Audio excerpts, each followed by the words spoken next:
Dans cette vidéo numéro 8 de notre série consacrée au partage des pouvoirs politiques et financiers, nous allons parler de notre modèle synthétique de l'allocation universelle et plus particulièrement de son mode de financement. Alors, comme je vais souvent la citer dans cette vidéo, je dirai parfois AU au lieu de allocation universelle.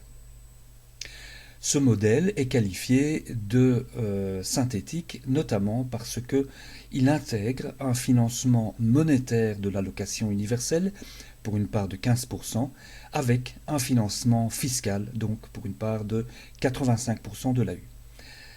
Concernant le rapport entre monnaie et dynamique productive, on soulignera que le financement monétaire de l'AU est de nature distributive, tandis que le financement fiscal est de nature redistributive. Ainsi, ces deux modes de financement de l'AU sont bien complémentaires. Au niveau conceptuel, notre modèle synthétique de l'allocation universelle est caractérisé par 4 propriétés fondamentales. Premièrement, le montant de l'AU se situe au niveau du seuil de pauvreté, légèrement au-dessus. En l'occurrence, à 1 250 € net par mois par adulte, le tiers pour chaque enfant. Ces chiffres valant pour la France en 2023. Ainsi, cette allocation universelle permet à tout ménage de vivre chichement sans devoir travailler. Deuxièmement, l'instauration de cette allocation universelle s'inscrit dans une réforme fiscale et monétaire telle que le besoin net de financement de l'allocation universelle est nul, voire négatif. C'est-à-dire que l'allocation universelle n'augmente pas, voire permet de réduire la dette publique. Troisièmement, l'effet inflationniste de l'AU est nul, puisque, comme nous le verrons, le financement monétaire de l'allocation universelle, donc pour une part de 15% du montant de l'AU, ce financement monétaire ne s'ajoute pas à la création monétaire actuelle, mais s'y substitue. Et enfin, les politiques fiscales et monétaires sont désormais, d'une part, symétrisées, la symétrie étant un principe d'égalité, et d'autre part, objectivées, c'est-à-dire déterminées par des formules universelles. Le tout dans une optique de simplification des politiques fiscales et monétaires. Au niveau de la politique monétaire, symétrisation signifie que la création monétaire est désormais interdite aux banques et réalisée par l'État, qui la distribue de façon égalitaire et inconditionnelle, donc gratuite, et cela entre les seules personnes physiques, donc à l'exclusion des personnes morales que sont les entreprises. Quant à l'objectivation de la politique monétaire, elle réside dans la détermination du taux de croissance monétaire par une formule universelle issue de la théorie relative de la monnaie de l'ingénieur Stéphane Laborde, taux qui est simplement l'inverse de l'espérance de vie multipliée par un facteur 4. De sorte qu'au niveau temporel, le taux universel de croissance monétaire est relativement constant, étant donné la lenteur d'évolution de l'espérance de vie. Et au niveau spatial, le taux universel de croissance monétaire est supérieur dans les pays moins développés, puisque l'espérance de vie y est plus basse. Au niveau de la politique fiscale, symétrisation signifie que la progressivité fiscale est étendue jusqu'au plus haut revenu, alors qu'actuellement, dans la plupart des pays, la progressivité fiscale est supprimée pour les très hauts revenus. Quant à l'objectivation de la politique fiscale, elle réside dans la détermination du taux fiscal par une formule universelle telle que le taux fiscal augmente infiniment avec le revenu brut de l'individu, mais diminue avec le PIB par habitant, de sorte que le taux fiscal est inférieur pour les pays moins développés.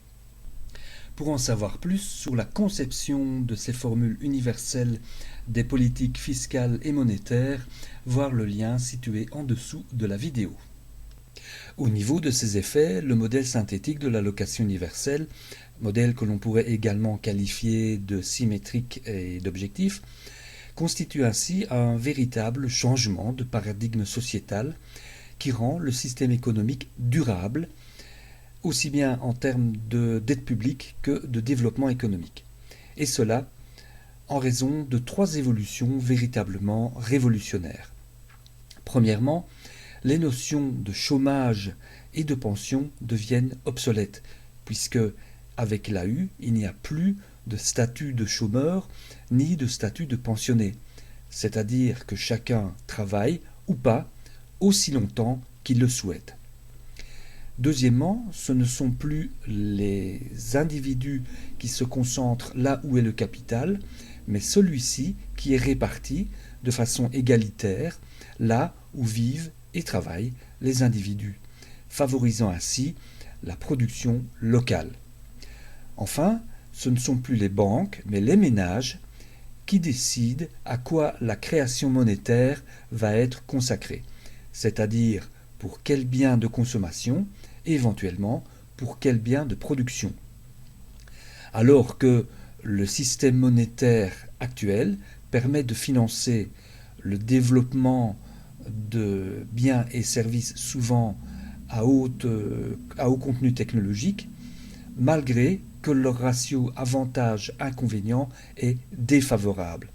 Et puis, de fabriquer artificiellement une demande pour ces biens et services, notamment via le matraquage publicitaire systémique, c'est-à-dire y compris de façon furtive, via les pseudo-informations, films, séries télévisées ou encore jeux vidéo.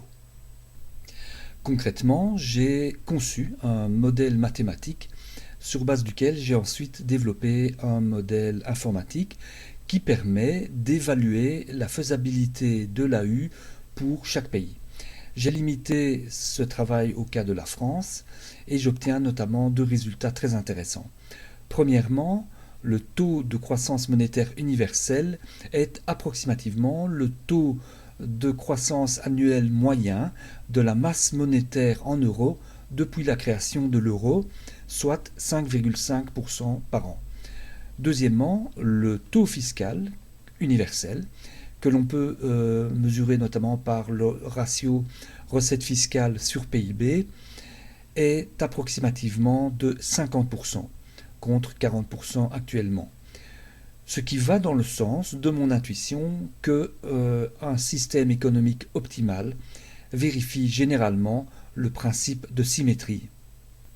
Pour confirmer tous ces résultats, ou dans la négative adapter le modèle, j'invite les économistes des autres pays à tester ce modèle avec les données de leur pays, notamment afin de vérifier si l'on peut retrouver le triplet associant montant de l'allocation universelle proche du seuil de pauvreté, taux fiscal symétrique et besoin de financement nul.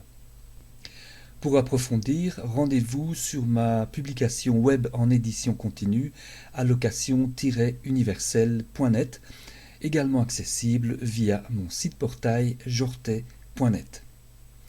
Voilà, cette vidéo est terminée, je vous donne donc rendez-vous pour la prochaine vidéo de cette série consacrée au partage des pouvoirs politiques et financiers.